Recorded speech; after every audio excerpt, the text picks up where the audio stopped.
Muy buenas tardes, los saludos Oscar Sarabia de la Asociación Civil Compras Estatales. En este seminario, el quinto de la serie Contrataciones Exitosas con el Estado, que hemos programado para el día de hoy y tiene como título Cómo analizar las bases del procedimiento de selección. Este es, les decía yo, el quinto seminario. La semana pasada dictamos el SEACE, Oportunidades de Negocio, y la próxima semana, continuando con la secuencia del trámite de un procedimiento de selección, vamos a desarrollar el webinar Consultas y Observaciones a las Bases, de igual manera martes y jueves de 6 a 7:30 de la noche, para que ustedes puedan escoger la fecha en la que participan. Ok, entonces en pantalla la secuencia de los seminarios. Ya la próxima semana estamos en la mitad del programa, en el tema número 6. Con esta presentación terminamos con el seminario Cómo analizar las bases de un procedimiento de selección.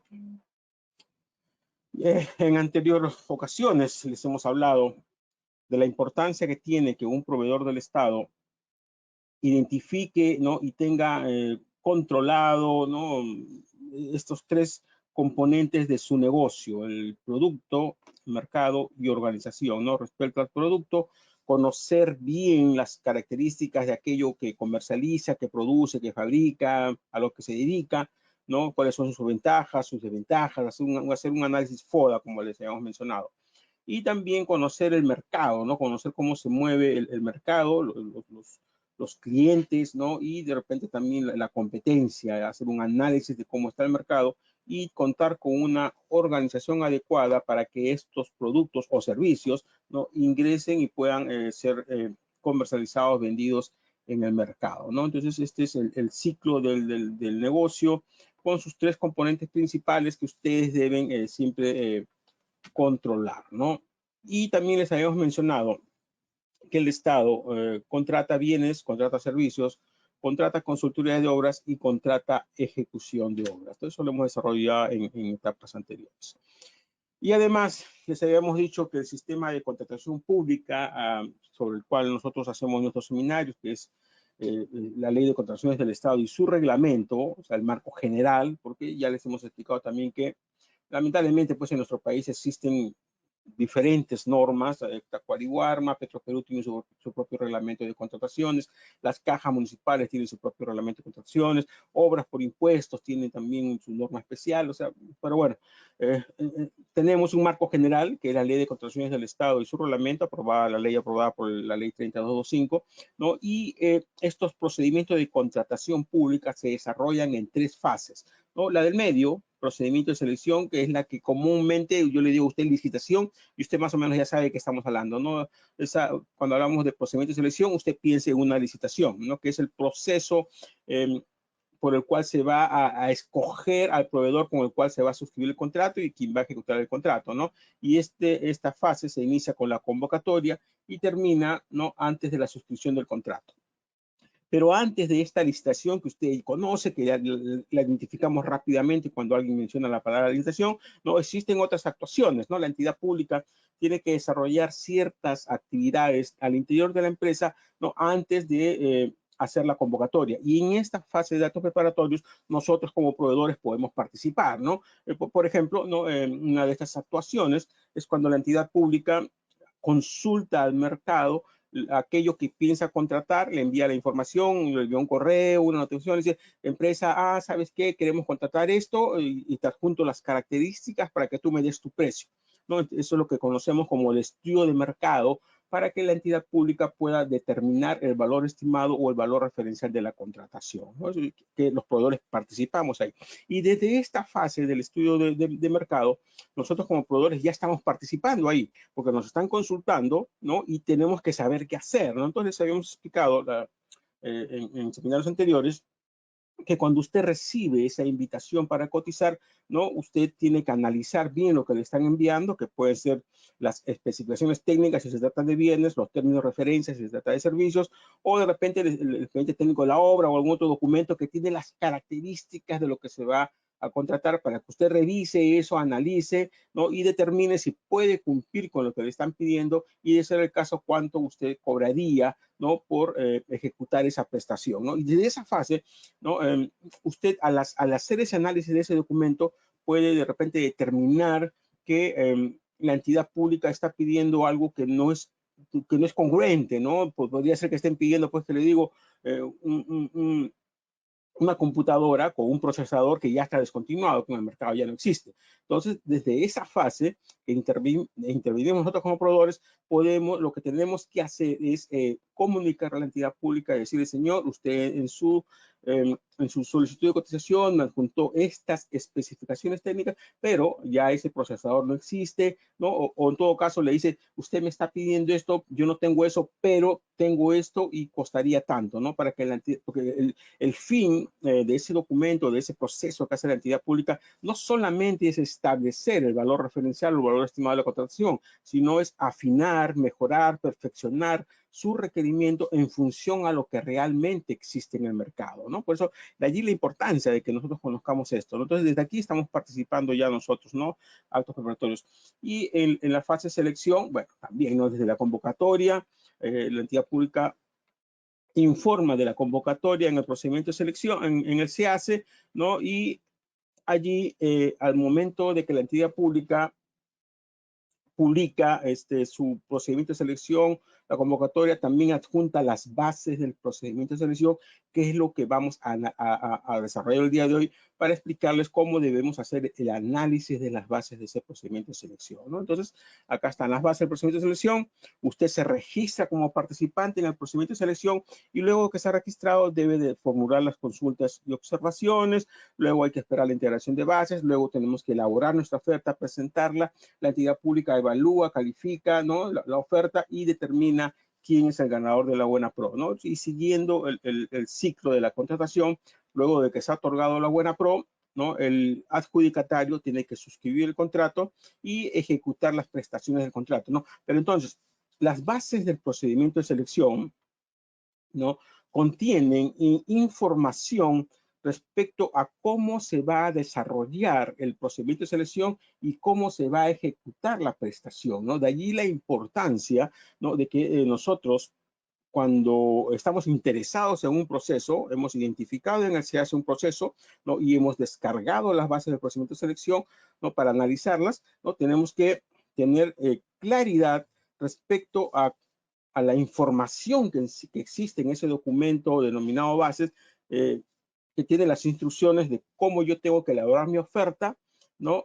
Y cómo tengo que suscribir el contrato y cómo tengo que ejecutar el contrato. Por lo menos eso, ¿no? Porque hay otra información que por ejemplo, está pues la fuente de financiamiento, ¿no? Que también es importante analizar eso, con qué fuente de financiamiento la entidad pública pretende pagar, si es una buena fuente o no, porque, por ejemplo, hay municipios, hay las DIRIs, ¿no? Que son las de salud, del Ministerio de Salud, direcciones de salud, que utilizan fuentes de financiamiento de repente de recursos directamente recaudados o ingresos propios, pero no son buenas recaudadoras, no son buenos recaudando. Entonces ahí podría existir eventualmente un riesgo que si yo me presento a un proceso cuya fuente de financiamiento es ingresos propios o recursos directamente recaudados, podría haber un riesgo de que me pague, ¿no? Sin embargo, si es una fuente de recursos ordinarios o recursos determinados, esas fuentes sí son más confiables, ¿no? Entonces, todo eso, toda esa información está en la base del procedimiento de selección, ¿no?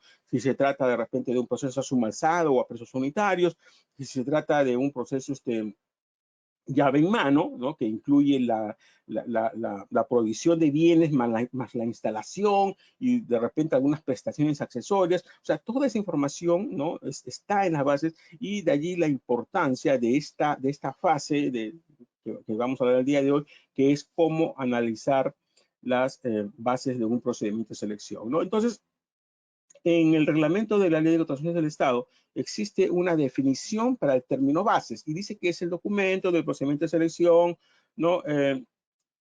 que contiene el conjunto de reglas formuladas por la entidad para la preparación y ejecución del contrato. O sea, la preparación del contrato, o sea, antes del contrato, ¿no? O sea, se refiere pues al procedimiento de selección en sí, ¿no? Y luego ya viene a la ejecución del contrato, a cómo se va a ejecutar ese contrato, ¿no? En qué plazos debo entregar, cómo me van a pagar, si hay adelanto o no hay adelanto, si hay penalidades o no hay penalidades, toda esa información está en las bases del procedimiento de selección.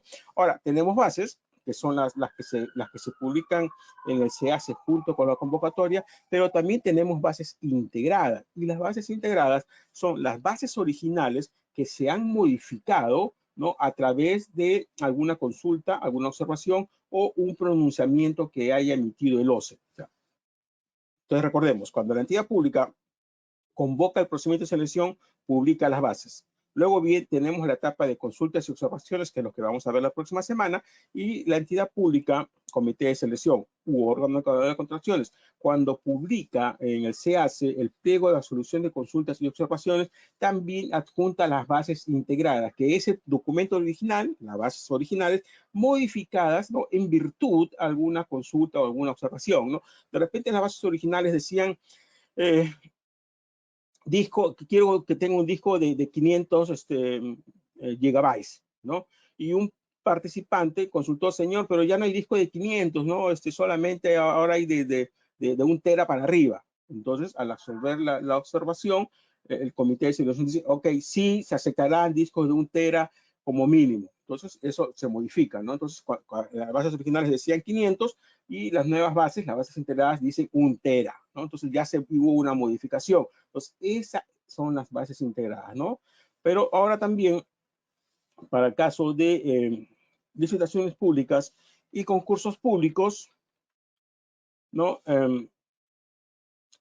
Cuando se absuelven las consultas y observaciones y se publican las bases integradas, los participantes tienen el derecho de solicitar la elevación de cuestionamientos a estos documentos, pliego de absolución de consultas o bases integradas, al OCE, a efectos de que emitan un pronunciamiento si es que determinan que en alguno de esos documentos existe alguna transgresión a la normativa de contrataciones públicas o a la norma que regula el procedimiento de selección. Entonces, cuando se hace esa elevación al OCE, el OCE emite su pronunciamiento y junto con el pronunciamiento que emite el OCE publica las bases integradas definitivas. Entonces ahora tenemos bases integradas y pueden también haber bases integradas definitivas para el caso de concursos públicos y licitaciones públicas en los que se ha solicitado la elevación al OCE para que el OCE emita un pronunciamiento y repito, el OCE junto con el pronunciamiento publica las bases integradas definitivas. ¿Ok? Entonces tenemos bases integradas y bases integradas definitivas. Muy bien. Ahora, desde el año 2008, con la directiva 002 de 2008, en esa época con su CODE, ¿no? Aprobó las primeras bases estándar.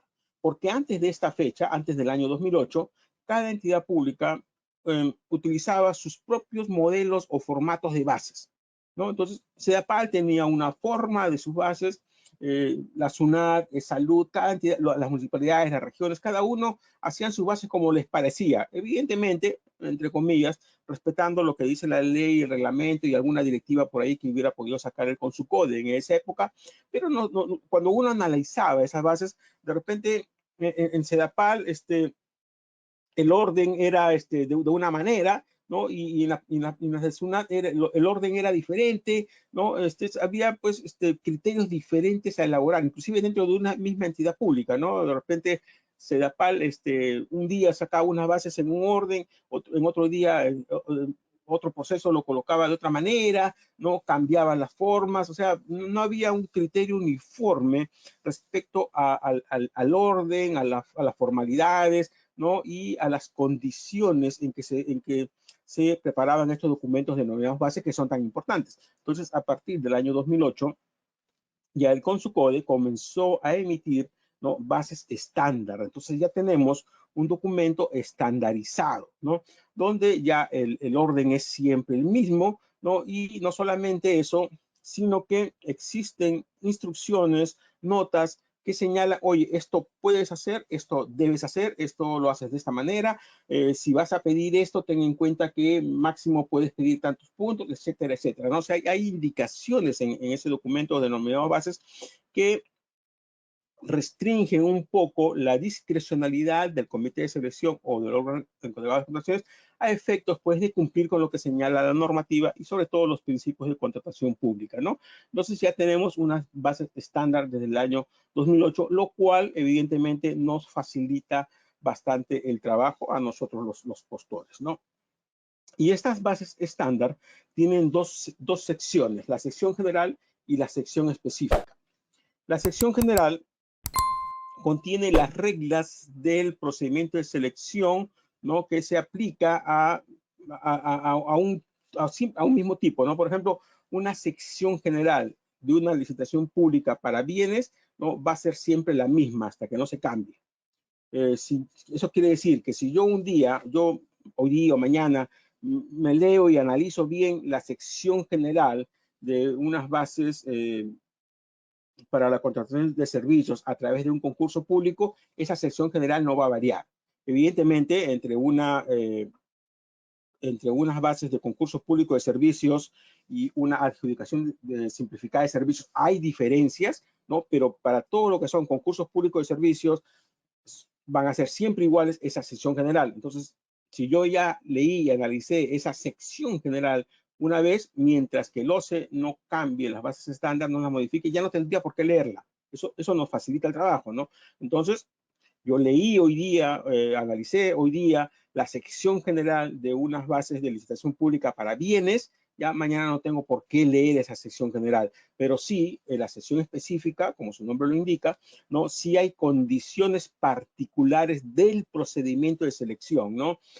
Cada entidad pública tiene que adecuar esa sección según las indicaciones que establece ese documento, ¿no? Las bases estándar ahí dice, ¿no? Acá pon el número, acá pon la fecha, ¿no? Este rango, acá utiliza estos rangos, o sea, hay instrucciones en las bases aprobadas por el OCE, ¿no? A efectos de que las entidades públicas puedan completar, ¿no? Y elaborar sus bases en esta sección específica.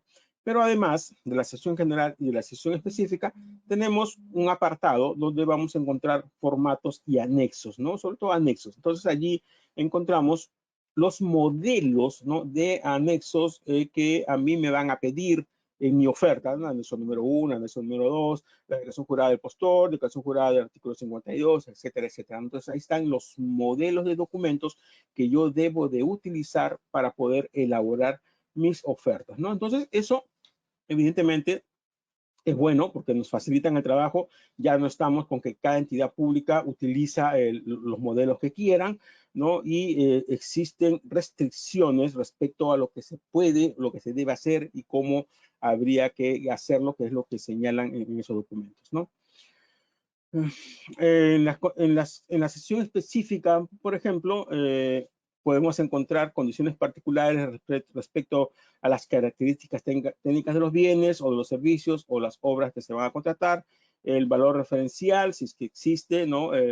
Los requisitos de calificación, fechas, datos, ¿no? Etcétera, etcétera, ¿no? Y esto está en la sección específica. Lo vamos a ver luego con ejemplos, por si acaso. Y además la sección específica contiene los requisitos de calificación, los factores de evaluación de las ofertas, la proforma de contrato, ¿no? Y, bueno, y los modelos que ya les hemos mencionado, ¿no? Entonces, eso es lo que tenemos. O sea, entonces, repito, ¿no? Por de allí, entonces, ¿cómo haríamos nuestro análisis así en términos generales? Primero, yo leo una sola vez mi sección general, mientras el OCE no cambie, ya no tengo por qué leerla, y de frente me iría ya a la sesión específica y comienzo a analizar el contenido de esta sesión específica para identificar aspectos importantes que lo vamos a ver más adelante, ¿no? Ahora, estas bases estándar aprobadas por el OCE tienen también unas notas importantes y unas advertencias que nosotros recomendamos también que ustedes la lean, porque eso nos puede evitar algunas situaciones que se pudieran presentar en el trámite de un procedimiento de selección.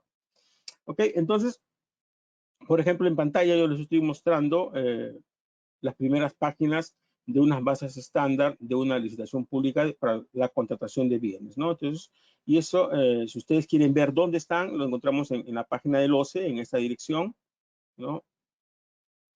Ojalá que esté rápido la página, al menos parece que está rápido la página del OCE. No, no está tan rápida que parece. Parecía que estaba rápido, pero no.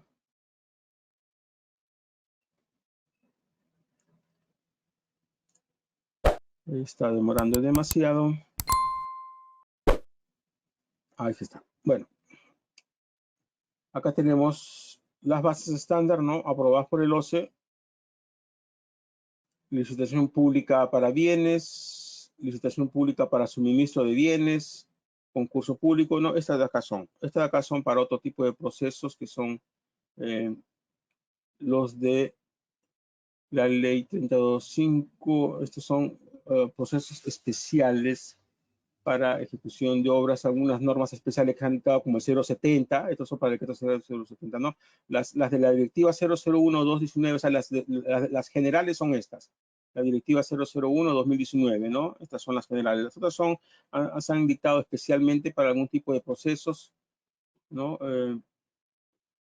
Como de la emergencia que hemos tenido y que estamos todavía, ¿no? Entonces, iríamos acá. En esta parte vamos a encontrar las bases estándar aprobadas por el OCE, ¿no? Y eso les digo porque nosotros recomendamos que en este análisis que tenemos que hacer una comparación. O sea, yo comparo las bases del procedimiento de selección con las bases estándar aprobadas con el OCE, ¿no? Y luego les explico por qué es importante eso.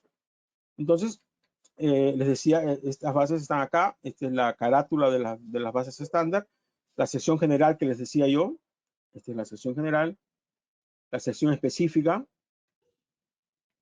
Y la sección de anexos, ¿no? O sea, son las tres grandes secciones, ¿no? Una sección general, una sección específica y una sección de anexos, ¿no? Ahí donde están los modelos de documentos que yo tengo que presentar. Entonces, eso es en términos generales. Ahora, en términos específicos, ¿no? Si yo la semana pasada, cuando hablamos del seminario, cuando hemos dictado el seminario, el SEACE, Oportunidades de Negocios, les enseñamos cómo ingresar al SEACE, ¿no? Y si ustedes están interesados en un proceso, vemos la ficha del proceso y encontramos las bases del procedimiento de selección y descargamos esas bases, ¿no? Entonces vamos a ver, eso les habíamos enseñado que se hacía de esta manera. Ojalá que el SEACE esté rápido.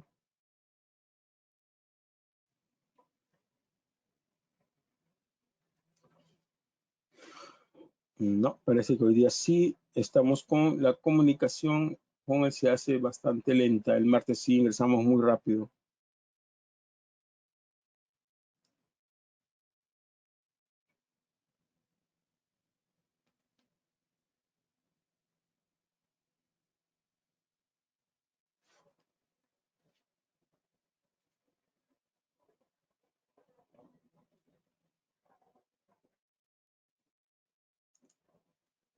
Bien, entonces nosotros les habíamos enseñado que ustedes tenían que entrar de esta manera. Esto lo enseñamos la semana pasada. Hoy día estamos 18.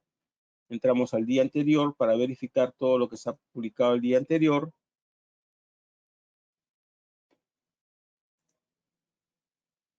Bienes, si yo soy proveedor de bienes.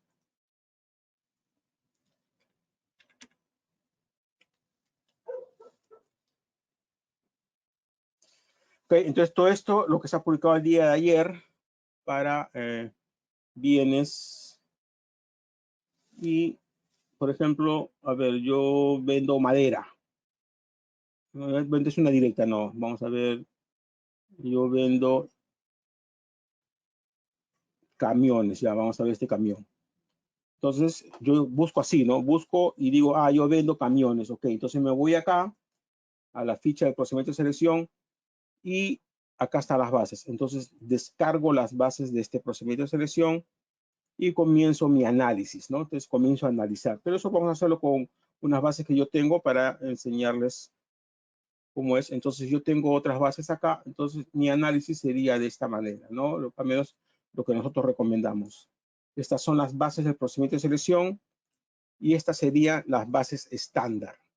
Entonces yo voy comparando las bases de procedimiento de selección con las bases estándar a fin de verificar si es que la entidad está cumpliendo con lo que dice acá, porque repito, acá hay unas notas, ¿no?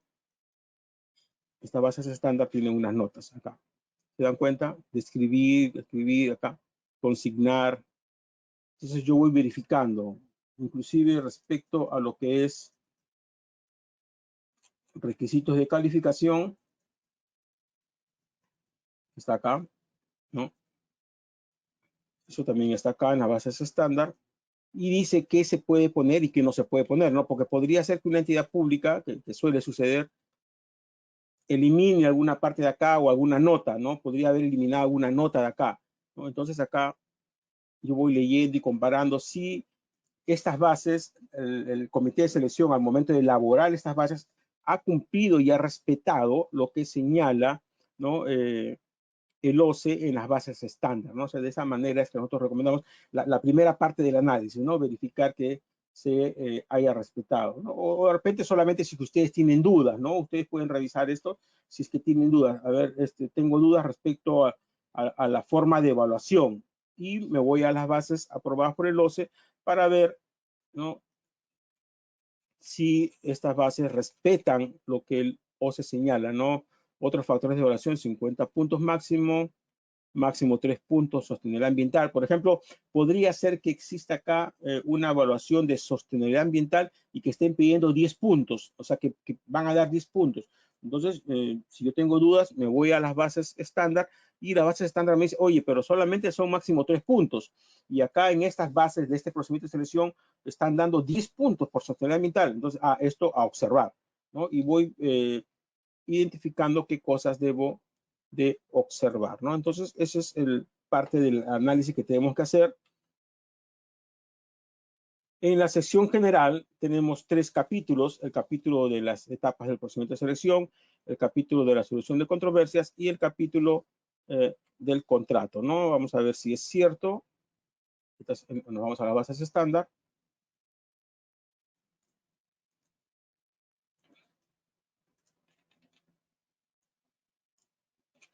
Esta es la sesión general. Capítulo 1, etapas del procedimiento de selección.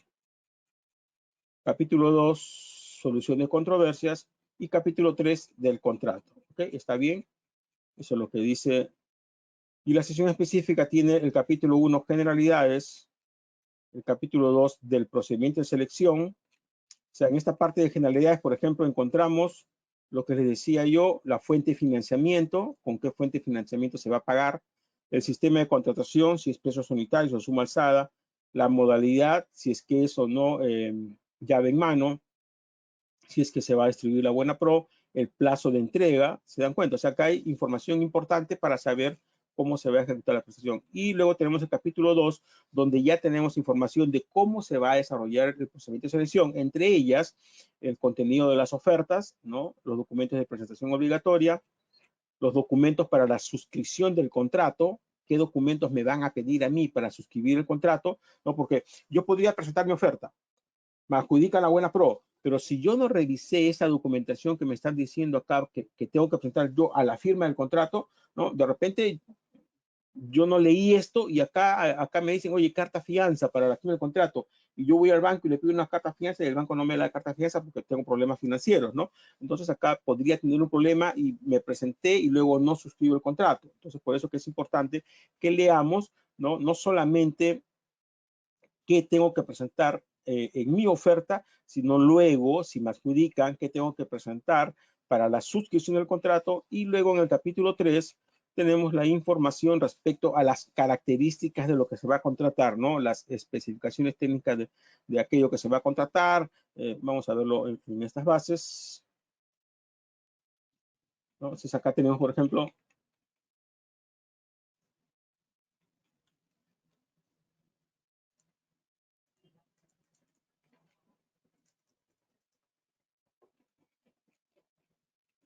en el capítulo 3 tenemos el requerimiento y tenemos las características de lo que se va a contratar, ¿no? En este caso, las especificaciones técnicas del camión compactador,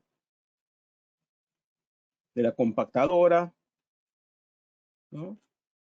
Tenemos información de la garantía, de la disponibilidad de servicios, de la asistencia técnica, de los trámites que tengo que realizar. Y luego tenemos los requisitos de calificación, porque una oferta tiene que pasar por 3 filtros: admisión, evaluación y calificación, ¿no? En el numeral 2.211, que está en el capítulo 2, tenemos los documentos que nos solicitan para que la oferta sea admitida. Documentos de prestación obligatoria, estos son para que la oferta sea admitida. Y en el capítulo 3 tenemos información respecto a los documentos que me piden para que la oferta sea calificada. En el 3.2, requisitos de calificación. Entonces acá me dicen, oye, tu oferta la vamos a calificar de esta manera. Primero, capacidad legal, luego experiencia del postor, ¿no? Y en cada uno de ellos se dice cómo se va a calificar y qué documentos tengo que presentar. Acá es acreditación. ¿Cómo acredito yo la capacidad legal? Experiencia del postor. ¿Cómo acredito yo la experiencia del postor? ¿Con qué documentos? ¿Qué características deben tener esos documentos? Y luego, en el capítulo 4, tenemos los factores de evaluación. O sea, una cosa es admisión, para que la oferta sea recibida y admitida. Luego pasa a la evaluación y luego pasa a la calificación. Y respecto a la evaluación, está en el capítulo 4 los factores y te dicen cómo se van a evaluar las ofertas, ¿no? Cuáles son los criterios que se van a emplear y cómo se va a acreditar, qué documentos tengo que presentar yo en mi oferta para que la propuesta sea evaluada, ¿no? Entonces acá está toda la información, ¿se dan cuenta? ¿No? Entonces, ese es el análisis que tenemos que hacer respecto a las bases. Y les decía yo que tenemos en esta sesión general 3 capítulos, en la sesión específica. Y en esta sesión general también hay notas importantes, ¿no? Por ejemplo, tenemos el numeral 1.7 de la sesión general, nos dice cómo se presentan las ofertas, ¿no? Se dan cuenta, acá hay información clave. A veces dice, oye, la oferta tiene que ir con firma, la oferta tiene que ir foliada, todo eso está especificado en las bases. Acá dice, las declaraciones juradas, formatos, los formularios, en las bases se presentan con firma manuscrita. Los demás documentos deben ser visados por el postor. O sea, los demás documentos deben ser visados. O sea, firma, ¿no? Las declaraciones juradas, formatos o formularios con firma. Y los demás documentos visados. Luego dice foliadas. O sea, hay firma, hay una foliación y hay una visación. Pero además acá dice que esta firma y que este visto no pueden ser pegados de imagen de una firma. O sea, yo no puedo agarrar una firma y pegarla, ¿no? Dice, no se acepta el pegado de la firma. Ahora, decir no se afecta no quiere decir de plano que la oferta va a ser tenida como no admitida o va a ser descalificada. Algunos comités de selección u órganos encargados de contrataciones descalifican o no admiten la oferta de plano, no encuentran una firma pegada y se descalifican, pero no, acá no dice que se va a descalificar, dice que no se acepta. Y si dice que no se acepta, ¿por qué lo dice? Porque nuestra normativa permite subsanación de ofertas. Entonces, si yo tengo firmas pegadas en algunos documentos que son de la parte técnica, eso se puede subsanar. La normativa señala que la falta de firma en la oferta económica no es subsanable. Entonces, si yo pego una firma en mi oferta económica, eso sí no es subsanable. En los demás documentos sí es subsanable, ¿no? O sea, por eso hay que tener cuidado. Entonces, el hecho que diga no se acepta de plano no implica que se va a tener la oferta como no admitida o como no calificada, porque podría haber un supuesto de subsanación de las ofertas. ¿Ok? Y les estoy dejando acá y también tienen una resolución que les estamos dejando ahí de un caso de subasta inversa electrónica, donde como en la subasta inversa electrónica, el precio de la oferta se ingresa directamente en el formulario electrónico del SEACE, o sea, no se presenta en el anexo número 6, ¿no? Y en este caso se estaba apelando porque se había descalificado al postor o se estaba solicitando la descalificación del postor porque en su anexo número 6 habían puesto firma pegada, ¿no? En toda la oferta tenía firma pegada. Entonces el tribunal en este caso dice, se puede subsanar la oferta en todos los folios, ¿no? Menos en la económica, pero como que el precio en este caso va en el formulario, ¿no? Y no se presenta en el anexo número 6, no se puede tener por descalificada o no admitida esta oferta, porque, repito, no había la obligación de presentar el anexo número 6, ¿ok? Entonces, pues cada caso tiene que analizarse bien, ¿no? Pero ahora, con eso yo no les quiero decir de que me presenten firmas pegadas porque se puede subsanar. Evitemos porque, repito, ¿no? Los comités de selección lo van a descalificar muchas veces, ¿no? Sin darle a usted la posibilidad de subsanar y ustedes tendrían que apelar. Entonces, para evitar que tengan que apelar, la recomendación es no pongan firmas pegadas, pongan firmas manuscritas en todos los folios de su oferta, no así sea en la económica, la técnica, en todos, ¿no? Y les habíamos dicho que en la sección general tenemos estos 5 capítulos: generalidades del procedimiento de selección, requerimiento, factores de evaluación y proforma del contrato.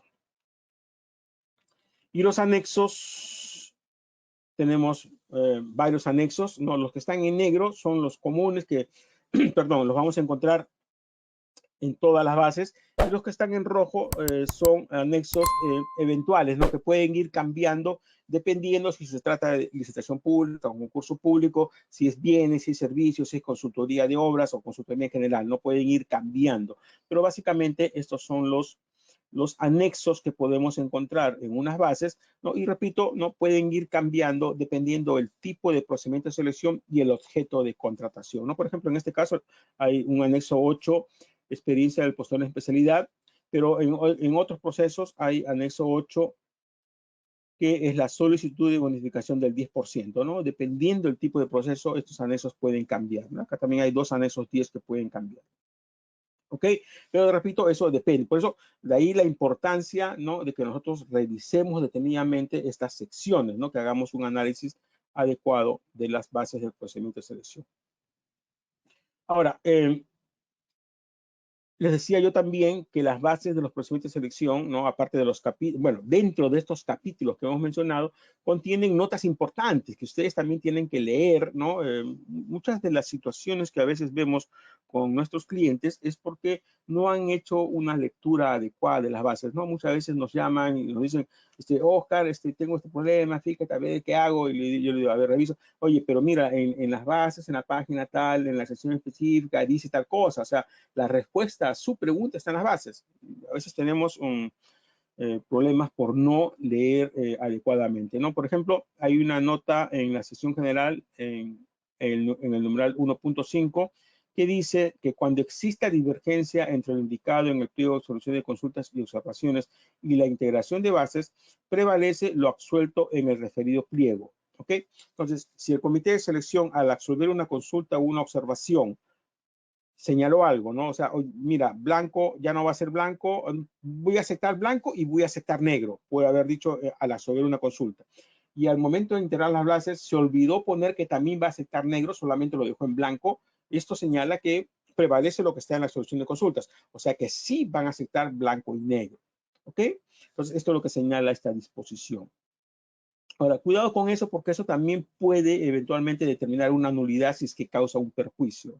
Esos son casos ya particulares, ¿no? Pero por regla general, lo que está señalando esto es que si existe una diferencia entre la solución de consultas y la base integral, prevalece lo que se ha dicho en el pliego de solución de consultas. Ahora, hay otra disposición en el numeral 1.6 de la sección general que dice que constituye infracción pasible de sanción, según lo previsto en el literal N del artículo del numeral 50.1 del artículo 50, presentar cuestionamientos maliciosos o manifiestamente infundados al pliego de solución de consultas y observaciones, ¿no? Les había dicho yo que en las licitaciones públicas y concursos públicos, un participante puede solicitar la elevación, ¿no?, del pliego de solución de consultas y observaciones o las bases integradas al OCE para que el OCE emita un pronunciamiento si es que detecta que en algunos documentos existe alguna transgresión a la normativa. Entonces, lo que está diciendo esta disposición es que la ley señala, ¿no?, que si uno presenta estos cuestionamientos de manera maliciosa, ¿no?, o manifiestamente infundados, o sea, solamente con el fin de alargar el procedimiento de selección, ¿no?, porque este trámite lo que va a hacer es que el OCE, al presentarse el cuestionamiento, se suspende el proceso hasta esperar que el OCE emita el pronunciamiento, o sea, se va a dilatar el proceso. Si alguien presenta una solicitud de cuestionamientos sin fundamento y de manera maliciosa, solamente con el fin de alargar el proceso, si eso se comprueba y se demuestra, eso es una infracción que puede ser denunciada al tribunal para las sanciones correspondientes.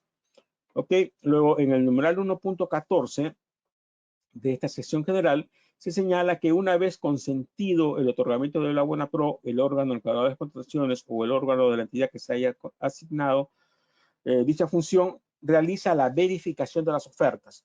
Cuando nosotros presentamos nuestras ofertas en el trámite de un procedimiento de selección, la entidad las recibe presumiendo que todo lo que hemos presentado es veraz. O sea, se reciben bajo presunción de veracidad. ¿Ok? Entonces la reciben. Pero esta disposición señala, que también está en el reglamento, en el artículo 64, que luego de que queda la buena pro consentida, ¿no? La entidad pública, a través del órgano de contrataciones o la dependencia señalada para ello, ¿no? Va a hacer la verificación de mi oferta. Entonces va a revisar mi oferta y va a comenzar a verificar, oye, en esta constancia de trabajo yo digo que fulano de tal trabajó de tal fecha a tal fecha. Entonces van a mandarle un correo o van a llamar o va a haber una carta a esa empresa que emitió esa constancia para constatar, verificar si la información que contiene esa constancia, una factura, un contrato es veraz. Entonces va a haber un cruce de información ahí.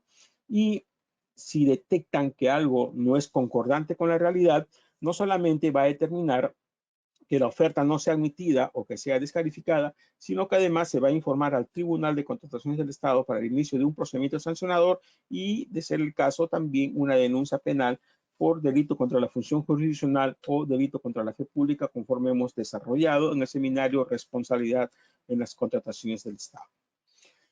En el numeral 2.1 de esta sesión general, también tenemos otra nota que señala que una vez que la Buena Pro se ha publicado la Buena Pro, el comité de selección o el órgano encargado de contrataciones está en la obligación de permitir el acceso a los participantes al expediente, ¿no? de contratación a efectos de verificar su contenido, ¿no? O sea, eso es para revisar la oferta del ganador de la Buena Pro, en caso que yo considere que necesito revisarla para apelar, ¿no? Y ese acceso, señala esta disposición, que debe ser a más tardar dentro del día siguiente de haberse solicitado por escrito.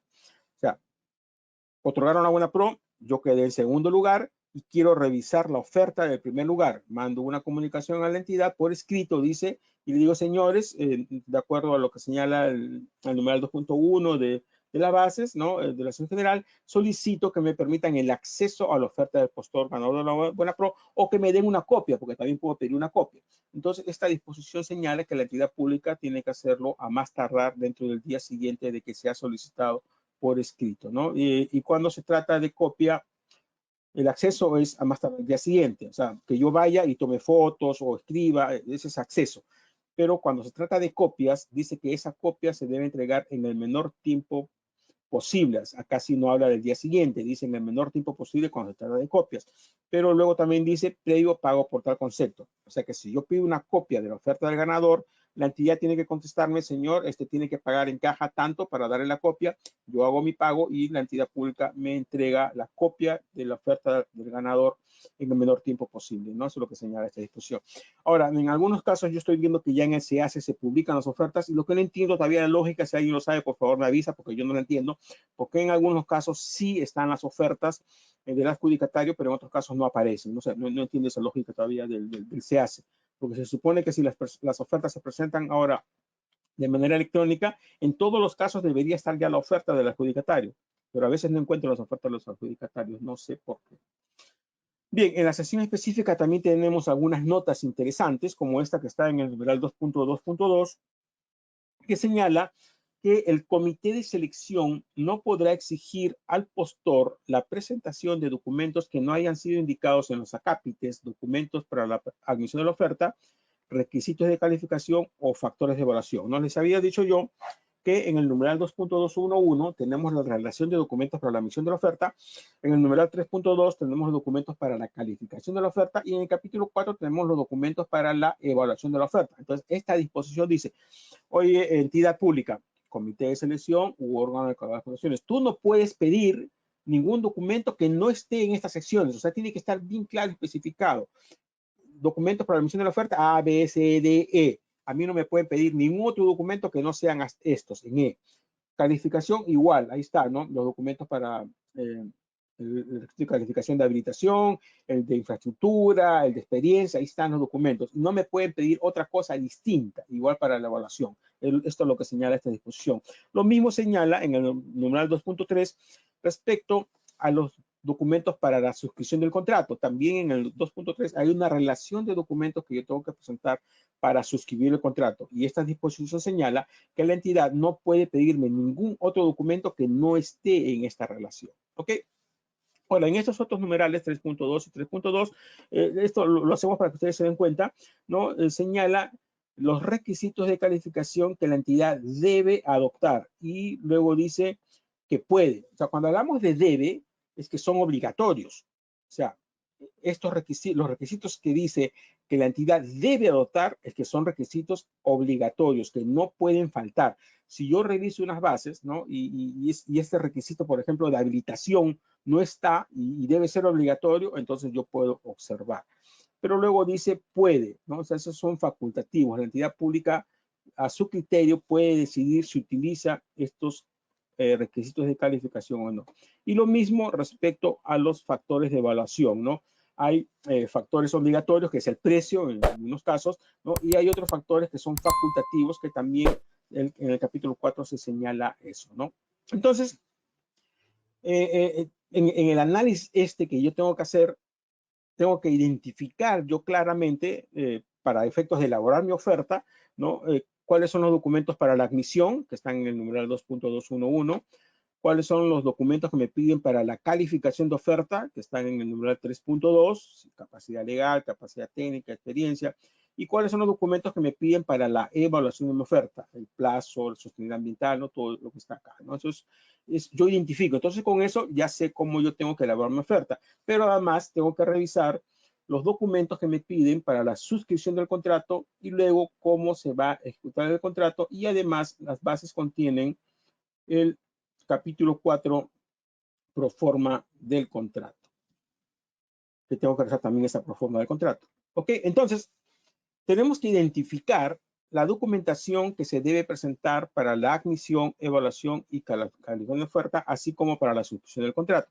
Ahora, esta revisión, en las empresas tenemos áreas, ¿no? El área comercial, el área legal, el área de recursos humanos, el área de finanzas, ¿no? El área de operaciones de repente. Entonces, cuando yo hago este análisis de las bases, y si en mi empresa hay estas áreas distintas, ¿no? La recomendación es que participen todas las áreas que podrían estar involucradas.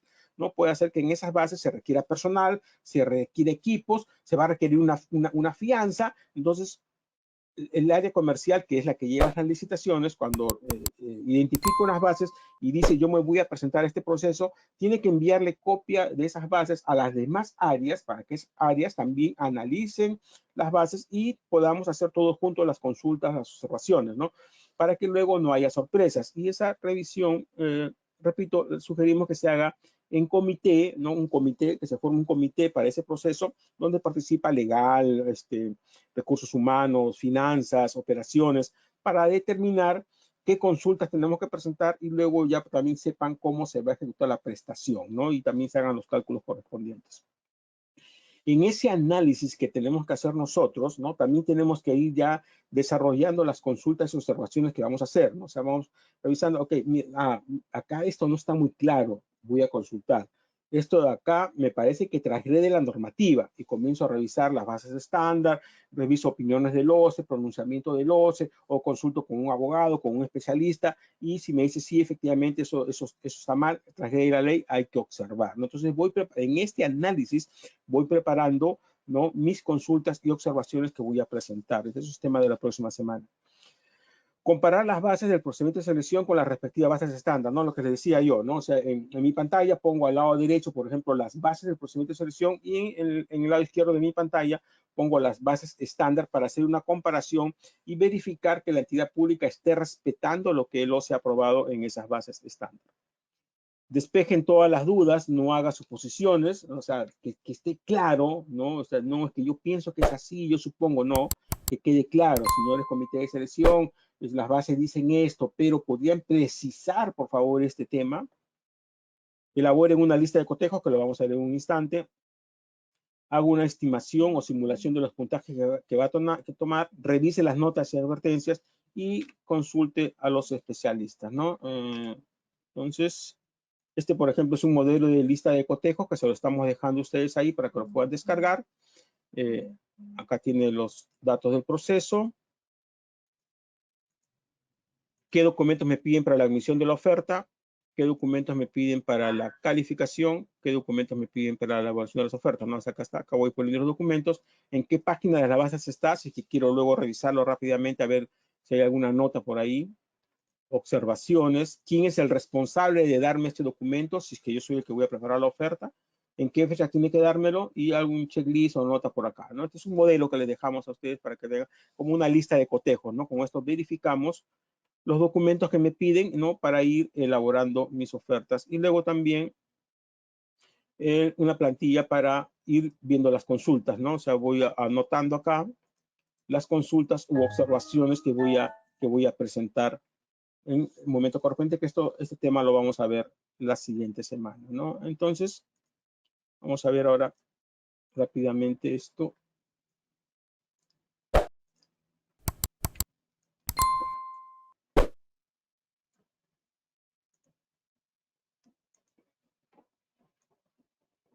Estas son las mismas bases, ya por si acaso.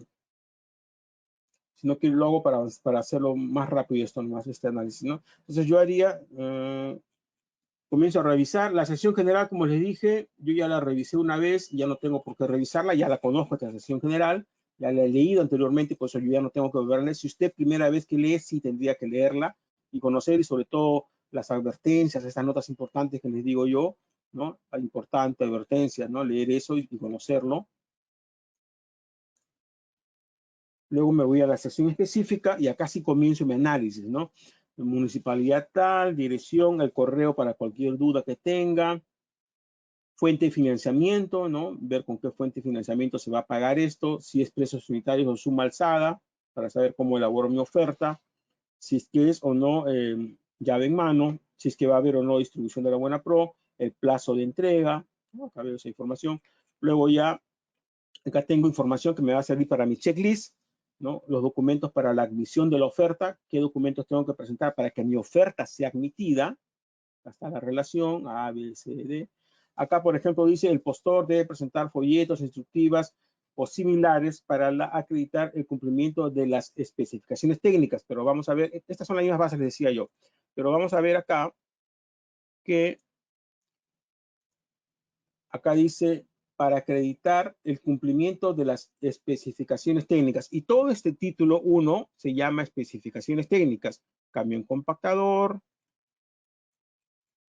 tablero, compactador, sistema de frenos, disponibilidad de servicios, disponibilidad de servicios, capacitación, soporte, trámites, todo eso está dentro de especificaciones técnicas. Entonces acá, oye, ¿con qué catálogo, folleto, instructivo yo voy a acreditar la disponibilidad de servicios, la capacitación, el soporte? O sea, yo tendría que consultar a la entidad pública que me especifique si esto de disponibilidad de servicios, capacitación, soporte o trámites lo tengo que acreditar con catálogos o va a ser suficiente con el anexo número 3. ¿No? Eso acá hay algo que yo sí preguntaría en estas bases, porque acá me están hablando, repito, acreditar las especificaciones técnicas. Y estos puntos, servicios, capacitación, postventa, están dentro de especificaciones técnicas. ¿Se dan cuenta? Entonces, eso necesita ser aclarado, ¿no? Y que la entidad me diga, oye, no, yo solamente quiero que me acredites con catálogos el camión compactador, ¿no? La compactadora y no sé, y algo más por ahí. Creo que eso nada más es. Y la compactadora, nada más. Lo demás será acreditado con el anexo número 3, ¿no? Entonces acá sí falta una precisión, por eso que yo lo marqué acá. Luego sigo mi análisis, ok, documentos para la admisión, requisitos para perfeccionar el contrato, qué documentos me piden para suscribir el contrato, me van a pedir garantía de prestaciones accesorias también, ¿no? Tengo que ver acá. Por ejemplo, acá dice carta fianza de prestaciones accesorias. Tengo que ver eso y consultar con mi área de finanzas, ¿no? Por eso que tengo que realizarlo en comité, si es que estoy en condiciones de tramitar esa carta fianza. Entonces, acá tengo las características de los bienes que tengo que yo canalizar. A ver, este camión, plazo de entrega 48 días, la potencia, ¿no? Voy viendo y sí, para verificar si es que yo puedo cumplir con lo que me están pidiendo acá. Entonces, luego de verificar que sí puedo cumplir con lo que me están pidiendo, me voy a ver los requisitos de calificación. Y acá, por ejemplo, me están pidiendo como requisito de habilitación copia del certificado de vigencia, pero esto me lo están pidiendo también como admisión. Entonces acá hay un error en estas bases porque esto no es habilitación, porque este documento de la vigencia, acá, ya me lo están pidiendo como documento de admisión. Entonces estas bases contienen un error porque el certificado de vigencia o el RUC no cumplen con lo que señala esta opinión del OCE respecto a lo que es un documento para la habilitación, que son aquellos que permiten acreditar que el postor cuenta con las capacidades legales, ¿no? Para poder ejecutar la prestación. Como por ejemplo, esto se pide para el caso de vigilancia, para el caso de intervención laboral, para el caso de transporte, que tiene que tener alguna autorización de transportes, o medicamentos, o equipos médicos, ¿no? Donde algún sector, MINSA, DIGEMIT, MTC, SUCAMEC, tienen que darle a usted una autorización para poder operar, ¿no? Esto de acá está mal, esto hay que observarlo en el caso de estas bases, por ejemplo. Acá más, ¿qué más hemos marcado acá? Y respecto a los factores de evaluación, por ejemplo, ¿no? Ya identifiqué lo que tengo que presentar para la calificación, y respecto a evaluación, voy revisando, plazo de entrega, ok. Y acá dice, por ejemplo, garantía comercial del postor de 12 a 15 meses, 5 puntos. Pero yo reviso, repito que estas son las mismas bases, pero están en otra pantalla para poder analizar y podamos comparar. Acá me dicen que la garantía que me piden es de 12 meses. Entonces, si acá me están pidiendo 12 meses, no se puede otorgar puntaje a 12 meses, porque la norma señala que se otorga puntaje a aquello que supera el requerimiento técnico mínimo. Y si el requerimiento técnico mínimo es 12, acá debería ser de 13 hasta 15 meses, no de 12, porque 12 es el RTM. Entonces acá lo correcto sería de 13 a 15 meses. No se puede otorgar puntaje a 12 porque 12 es el requerimiento técnico mínimo, ¿ok? Por eso te lo marqué acá.